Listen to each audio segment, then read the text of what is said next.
ఐశ్వర్యాభివృద్ధి సకల కార్య విజయోత్సు భారతదేశ విజయ ప్రాప్తి వస్తు సకల కార్య విజయోత్సు భారతదేశ విజయ ప్రాప్తి వస్తు.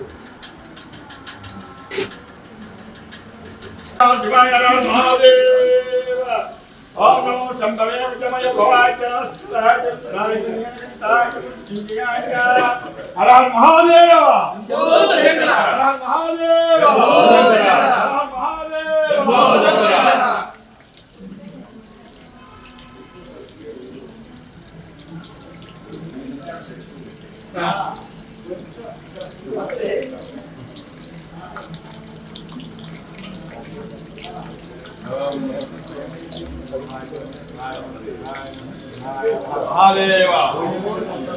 మహాదేవ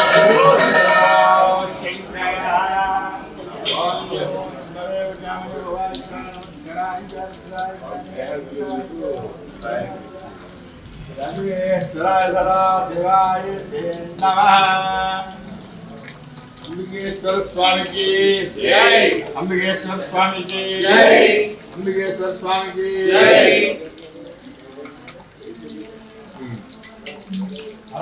మహాదేవ్ శంభో శంకర పైకి పోయాలి. ఓం నమ శివాయ హర హర మహాదేవ్. స్పీడ్ పోయండి శివా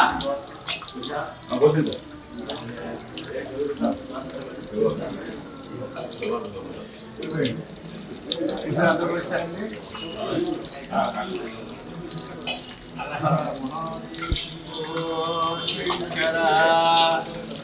ఓం నమ శివాయ ఓం నమ శివాయ ఓం నమ శివాయ హర హర మహాదేవ.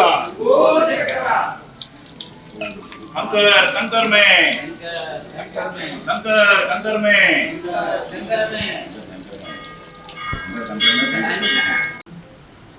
పుణ్యభూమి, కర్మభూమి, జ్ఞానభూమి, మోక్షభూమి, తపోభూమి, వేదాంగాలు పుట్టినటువంటి అద్భుతమైనటువంటి భారతదేశం. ఇక్కడెప్పుడు కూడా భగవంతుని తాలూకా మంత్రం స్మరణ జరుగుతూ ఉంటుంది. ఆ విద్వత్తు ప్రపంచం అంతటి కూడా మంచి చేస్తూ ఉంటుంది. అటువంటి అద్భుతమైనటువంటి భారతదేశంలో ఓ పైశాచికమైనటువంటి కార్యక్రమం జరిగింది ఒక 12 రోజుల క్రితం. పహల్గామ్ అనే ఏరియాలో దుర్మార్గులైనటువంటి పాకిస్తాన్ వాళ్ళు వచ్చి మన ఆడపడుచులు పసుపు కుంకుమలు పొడి చేసినటువంటి దౌర్భాగ్యమైన పరిస్థితి. దానికి సరైనటువంటి బుద్ధి చెప్పారు మన ప్రధానమంత్రి మోడీ గారు.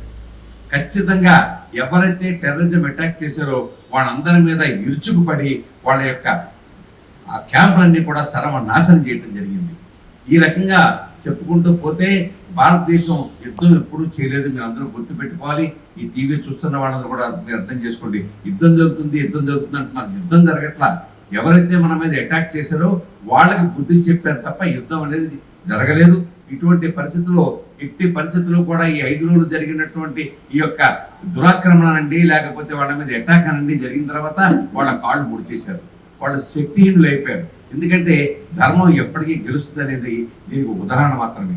ధర్మం రక్షిత అన్నట్టుగా ధర్మాన్ని మనం కాపాడుతున్నాం కాబట్టి ఆ ధర్మమే మనల్ని కాపాడుతోంది. ఖచ్చితంగా ఇదే టైంలో అటు రొనాల్డ్ రేగన్ కానీ ఇతర దేశస్తులు కానీ మీరందరూ కొన్నాళ్ళు ఆపండి యుద్ధం ఆపండి అని చెప్పారు. ప్రస్తుతానికి అయితే సీజ్ ప్రకటించారు. అయితే ఒకటి మాత్రం మనం గుర్తుపెట్టుకోవాలి. ఇప్పుడు కాదు, ఎప్పుడు కాదు, ఎప్పటికైనా సరే భారతదేశాన్ని ముట్టుకుంటే మాడి మసైపోతారు. అందులో డౌటే లేదు. మాడి మసైపోతారు. మనకున్న శక్తి, మనకున్న భక్తి, మనకున్న దైవశక్తి మన దేశాన్ని ఎప్పటికీ ఎల్లప్పటికీ కాపాడుతూ ఉంటుంది.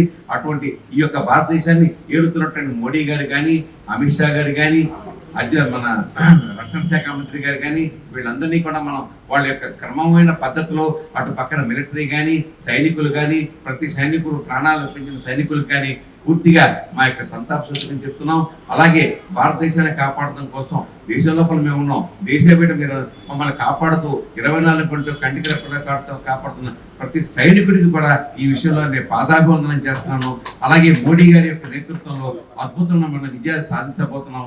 మన దేశాన్ని ఎవడు ముట్టుకున్నా మళ్ళీ ఒకసారి చెప్తున్నాడు, వాడు మాడి మసైపోతాడని మరొకసారి చెప్తూ అందరికీ కూడా జై భారత్, జై జై భారత్. నెల 22వ తారీఖున ఏదైతే పహల్గామ్లో జరిగినటువంటి జమ్మూ కాశ్మీర్లో ఉన్నటువంటి బెల్గాంలో ఉగ్ర మూకలు అపశుభం తెలియనటువంటి టూరిస్టుల మీద విరుచుకుపడి వాళ్ళని పట్టుకుంటున్నటువంటి పరిస్థితుల్లో దేశం నివ్వెరపోయి విభ్రాంతికి గురైనటువంటి సందర్భంలో ఆ మష్కర్లు ఎవరైతే ఈ యొక్క యాత్రికులను చంపడమే కాకుండా వారికి మరలా మీ భర్తను చంపేశాము, మీరు వెళ్ళి మోడీకి చెప్పుకోండి అని చెప్పేసి వారి అజ్ఞానాన్ని, వారి మూర్ఖత్వాన్ని, వారి ఉగ్ర మనస్తత్వాన్ని వదిలిపెట్టేటటువంటి పరిస్థితుల్లో దేశం యావత్తూ కూడా భారత ప్రధానమంత్రి మన అందరి ఆశా జ్యోతి